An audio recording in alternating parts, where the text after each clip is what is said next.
Hello everyone, welcome to Manish Chandrakar maths junction. आज की class में हम new chapter linear equation in two variable, दो चरों का रैखिक समीकरण पढ़ने वाले हैं, स्टार्ट करने वाले हैं। ठीक है, तो दो चरों का रैखिक समीकरण linear equation in two variable देखने से पहले सबसे पहले समझ जाते हैं इक्वेशन, समीकरण क्या होता है, इक्वेशन क्या होता है।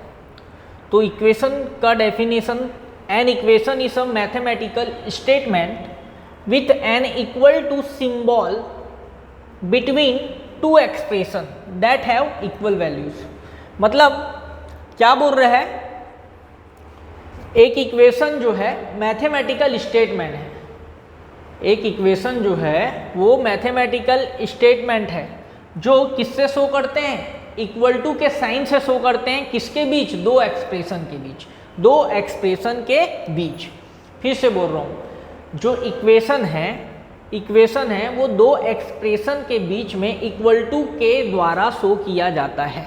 ठीक है, उसी को हम बोल रहे हैं an equation is a mathematical statement with an equal to symbol between two expression that have equal values. मतलब समान वैल्यू वाले दो एक्सप्रेशन के बीच में इक्वल टू का सिंबल, जो कथन, जो स्टेटमेंट शो करता है, उसी को अपन क्या बोलते हैं, इक्वेशन बोलते हैं। ठीक, अगर हिंदी में बात करें तो दो व्यंजकों के बीच समानता व्यक्त करने वाले कथन को हम क्या बोलते हैं, समीकरण। दो एक्सप्रेशन के बीच, दो व्यंजकों के बीच समानता व्यक्त करने वाले कथन को हम क्या बोलते हैं जी, समीकरण। फॉर एग्जाम्पल 2x + 3 = 5, ये एक प्रकार से क्या हो गया, इक्वेशन हो गया, समीकरण हो गया। ठीक है, 2x² + 5x + 1 = 0, ये क्या हो गया, एक समीकरण हो गया। ठीक है जी, 3x - y = 0, ये क्या हो गया, एक समीकरण हो गया, इक्वेशन हो गया। 3x + y = 7, ये क्या हो गया, एक इक्वेशन हो गया, समीकरण हो गया। मतलब जहां पे इक्वल आता है, जहां पे इक्वल आ रहा है ना, उस कथन को हम क्या बोलते हैं, उस स्टेटमेंट को क्या बोलते हैं, इक्वेशन बोलते हैं, समीकरण बोलते हैं, सिंपल सी भाषा में, है ना। जहां पे ऐसा कथन जो इक्वल के द्वारा शो किया जाता है, इक्वल टू के द्वारा शो किया जाता है, उसको अपन क्या बोलते हैं, इक्वेशन या समीकरण।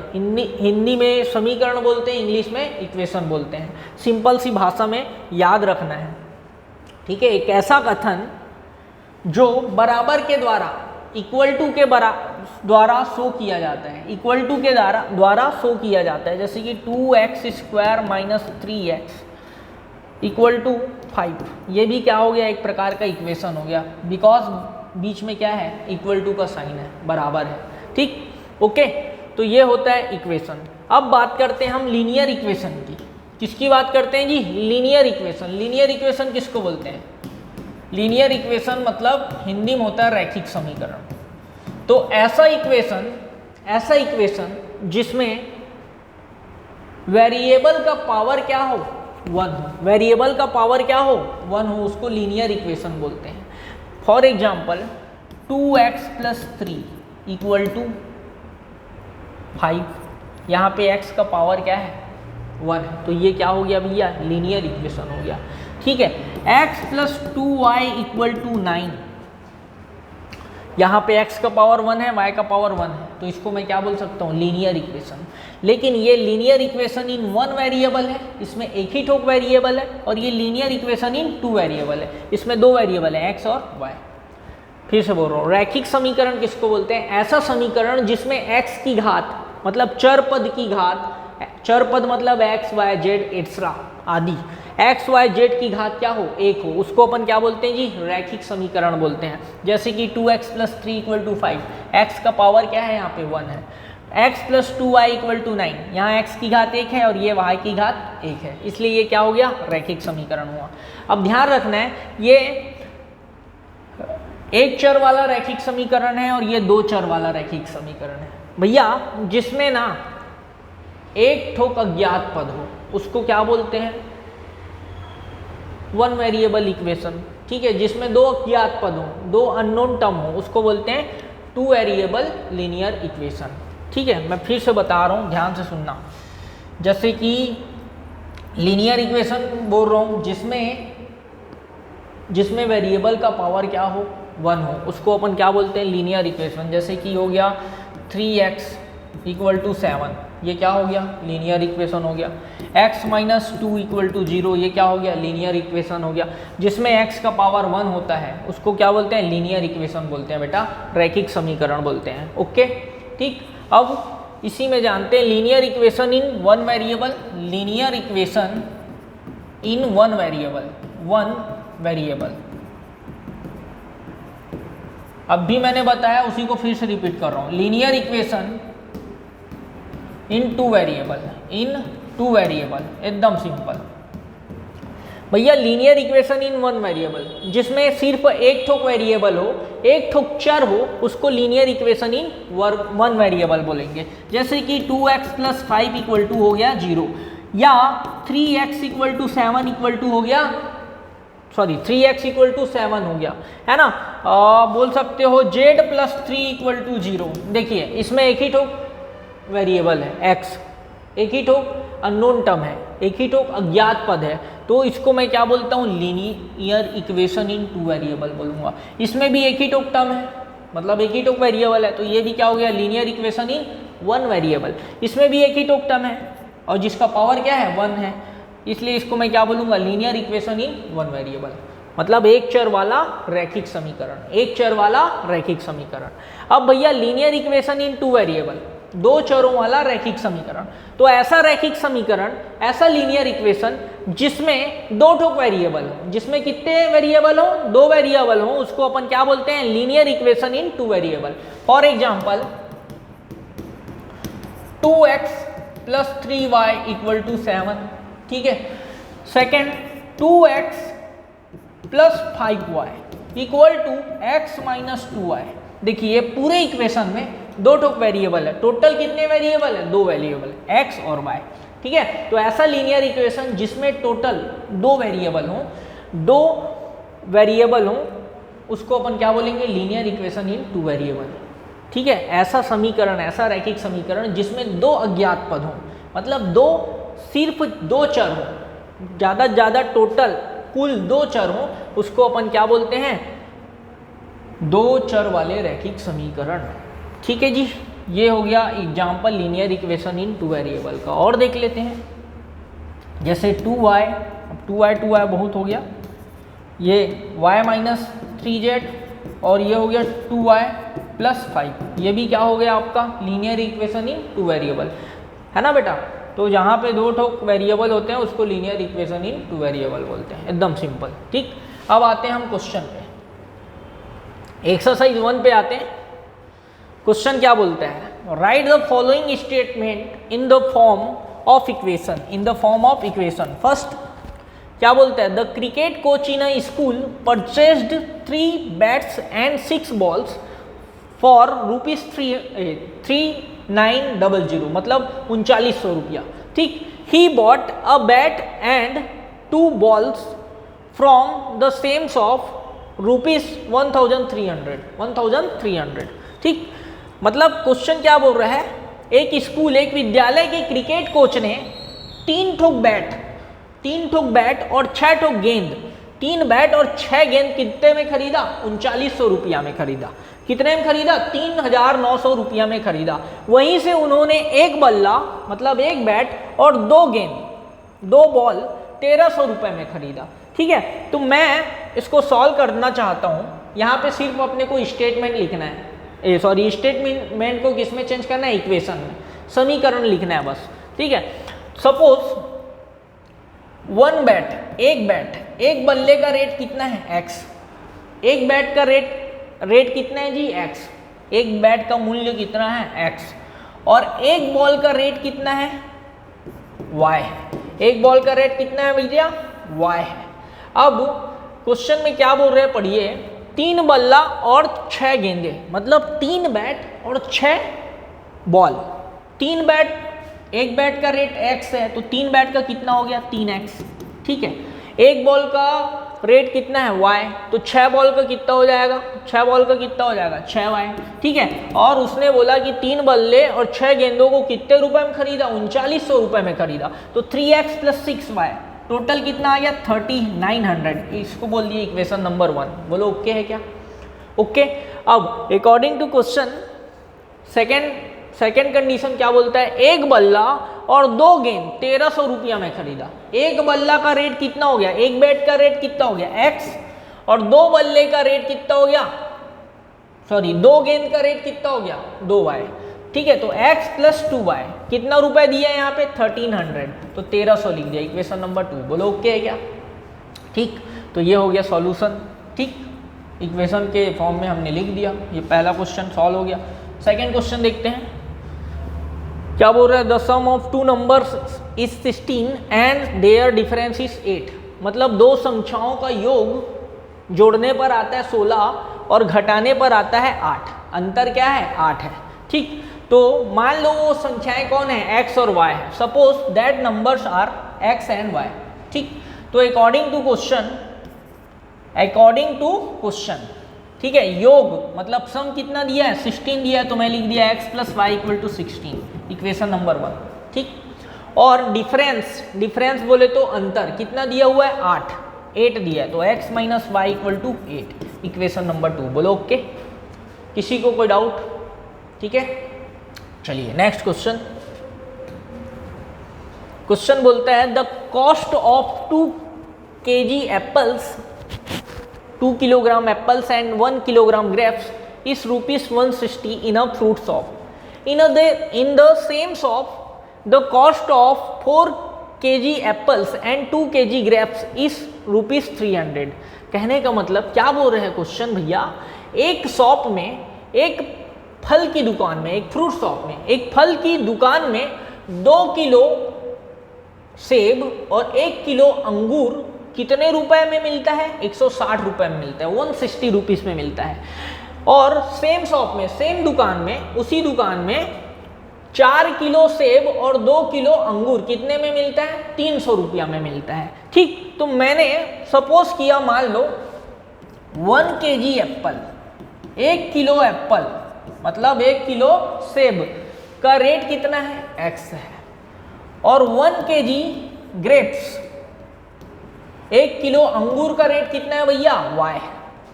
1 किलो सेब x का है, x रुपया का है, और 1 किलो ग्रेप्स मतलब 1 किलो अंगूर y रुपया का है। अब हमको क्वेश्चन में क्या बोल रहा है, 2 किलो सेब और 1 किलो अंगूर कितने रुपए का है, 160 रुपए का। तो 2 किलो सेब बोला मतलब 2x, और 1 किलो अंगूर बोला मतलब 1y, तो 1 को लिखने की जरूरत नहीं, चुपचाप लिख दिया 2x + y। कितने रुपए में आता है, 160 रुपया में, तो 160, इक्वेशन नंबर 1, ठीक है बेटा।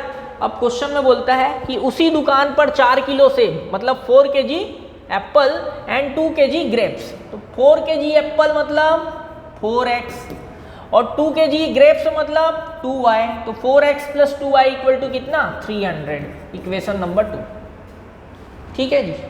ये इक्वेशन के फॉर्म में लिख दिए स्टेटमेंट को, ओके। तो ये थर्ड क्वेश्चन भी हो गया। क्वेश्चन नंबर 4 देखते हैं।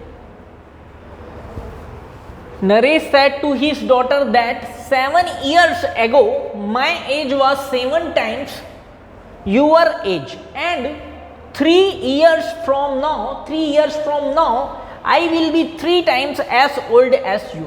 कहने का मतलब क्वेश्चन क्या बोल रहा है, नरेश ने अपनी डॉटर, अपनी पुत्री से कहा कि 7 साल पहले मेरा एज मतलब मेरी आयु, मेरी एज, मेरा आयु को हिंदी में, आयु को इंग्लिश में एज बोलते हैं, है ना जी। तो फिर से बोल रहा हूँ यार, नरेश ने अपनी बेटी से कहा कि 7 साल पहले मेरा एज, मेरी आयु आपके एज से 7 गुनी थी, 7 टाइम्स था, ठीक है, ओके।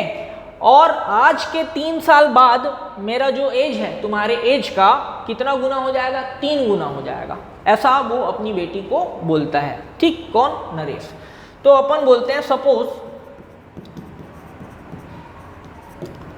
नरेश एज, नरेश का एज क्या है भैया x है, नरेश की आयु कितनी है x है, और उसके बेटे की आयु, उसके डॉटर की आयु, डॉटर की आयु मतलब डॉटर्स एज है ना, इसको थोड़ा अच्छे से लिख लेना आप लोग, डॉटर्स एज क्या है, y।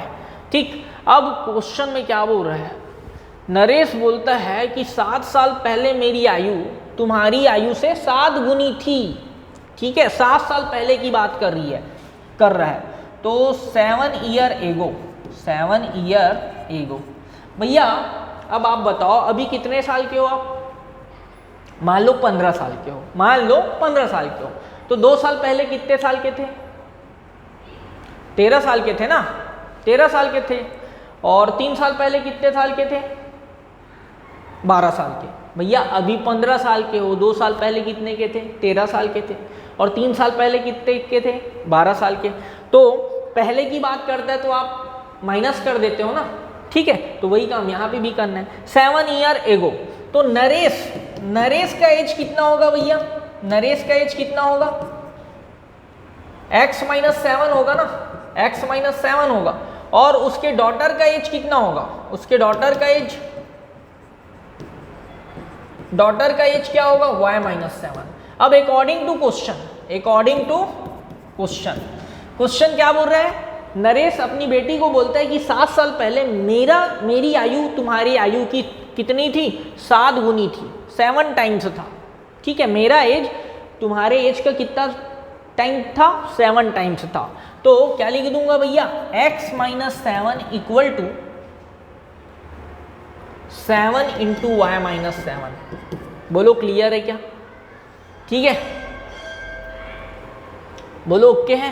क्वेश्चन में यही बोला था, एक बार चेक कर लीजिए, 7 ईयर्स अगो 7 टाइम्स, हाँ एकदम सही है भैया। ठीक है, 7 साल पहले मेरी आयु आपके आयु की 7 गुनी थी। ठीक, उसके बाद बोलते हैं आज से 3 साल बाद, आफ्टर 3 इयर्स, 3 साल बाद। अब 3 साल बाद नरेश की आयु कितनी हो जाएगी, x प्लस 3 हो जाएगी, डायरेक्ट लिख रहा हूँ। नरेश की आयु कितनी हो जाएगी जी, x प्लस 3, और उसके पुत्री की आयु कितनी हो जाएगी, y प्लस 3। नरेश क्या बोलता है, 3 साल बाद मेरी आयु तुम्हारी आयु की कितनी हो जाएगी, 3 गुनी हो जाएगी। 3 गुनी हो जाएगी मतलब 3 टाइम्स हो जाएगा। तो ये नरेश का आयु हुआ और ये उसके पुत्री का आयु हुआ, तो इसका कितना गुना हो जाएगा बोल रहा है, 3 गुना। तो 3 से गुना कर दिया, 3 से क्या कर दिया, मल्टीप्लाई। ओके, अब इसको चाहो तो सॉल्व करना है कर सकते हो। ये हो गया x प्लस 3, इधर आया 3y प्लस 9। ठीक, 3y को इधर ले आया तो x माइनस 3y, और 3 उधर जाएगा तो 9 में 3 गया 6। इसको इक्वेशन नंबर 2 दे दीजिए। चाहो तो इसको इक्वेशन नंबर 1, इसको इक्वेशन नंबर 2 दे के आंसर ला सकते थे, नहीं तो थोड़ा सा और सॉल्व करना है तो आप सॉल्व भी कर सकते हो, कोई दिक्कत नहीं। ठीक है जी, अगर मैं इसको सॉल्व करता हूँ तो क्या मिलेगा देख लो, इसको सॉल्व करूँगा तो मिलेगा x माइनस 7y माइनस 49। ठीक, फिर भैया उसके बाद y को इस साइड लाया तो x माइनस 7y, और माइनस 7 उधर जाके क्या हो जाएगा, प्लस 7। तो माइनस 49 प्लस 7 कितना हो जाएगा, माइनस 42। ठीक है जी, माइनस 42, ये हो जाएगा इक्वेशन नंबर 1। तो इक्वेशन 1 प्रिपेयर्ड मतलब बन गया, और इक्वेशन नंबर 2 भी बन गया। क्लियर है। तो इस प्रकार हम स्टेटमेंट से क्या बनाते हैं, इक्वेशन बनाते हैं। लास्ट क्वेश्चन बच गया, देख लेते हैं। इसको आपको होमवर्क दे दूं क्या, सिंपल है, बन जाएगा। चलिए बना देता हूँ। A person travels 90 kilometre by train and taxi to reach his office, है ना। The distance travelled by train is twice the distance travelled by taxi. मतलब क्वेश्चन क्या बोल रहे हैं भैया, एक आदमी अपना ऑफिस तक पहुंचने के लिए 90 किलोमीटर जाता है। कैसे जाता है, ट्रेन और टैक्सी से जाता है। अब क्वेश्चन में बोलता है कि the distance travelled by distance is twice the distance travelled by taxi. मतलब जो ट्रेन से वो डिस्टेंस दूरी तय करता है, वो टैक्सी द्वारा तय की गई दूरी का क्या है, 2 गुना है। टैक्सी द्वारा तय की गई दूरी का क्या है, 2 गुना। ठीक है जी। तो अपन सोचते हैं, मान लो वो ट्रेन से कितना चलता है, x, ठीक है, यहाँ पे लिखना डिस्टेंस ट्रेवल्ड बाय ट्रेन, मतलब क्या बोल रहे हो, ट्रेन द्वारा चली गई दूरी, ट्रेन द्वारा चली गई दूरी क्या है, x है, और डिस्टेंस ट्रेवल्ड बाय टैक्सी क्या ले लेता हूं, y, मतलब टैक्सी द्वारा तय की गई दूरी कितनी है, y। ठीक, अकॉर्डिंग टू क्वेश्चन, भैया 90 किलोमीटर डिस्टेंस को कैसे तय करता है, ट्रेन से चलकर और टैक्सी से चलकर। तो ट्रेन से कितना चला है, वो x दूरी चला है, और टैक्सी से कितना चला है, y दूरी चला है, तो x plus y equal to क्या हो गया, 90, इक्वेशन नंबर 1 हो गया। ठीक, अब सेकेंड कंडीशन क्या बोलता है कि ट्रेन द्वारा चली गई दूरी है ना, ट्रेन द्वारा चली गई दूरी टैक्सी द्वारा चली गई दूरी का क्या है, 2 गुना है, तो क्या सीधा सीधा x इक्वल टू लिख दिया 2y, x equal to 2y, तो चाहो तो इसको इधर ट्रांसफर कर दो, तो x minus 2y equal to 0, ये हो गया आंसर। बोलो क्लियर है क्या, इक्वेशन 1 इक्वेशन नंबर 2 दोनों इक्वेशन मिला के आंसर हो रहा है। ठीक है, सिर्फ इक्वेशन बनाने बोला था। ठीक है, तो क्लियर हुआ। ठीक, तो आज की क्लास यहीं तक रखते हैं, इसके आगे हम नेक्स्ट क्लास में देखेंगे। Thank you, have a nice day.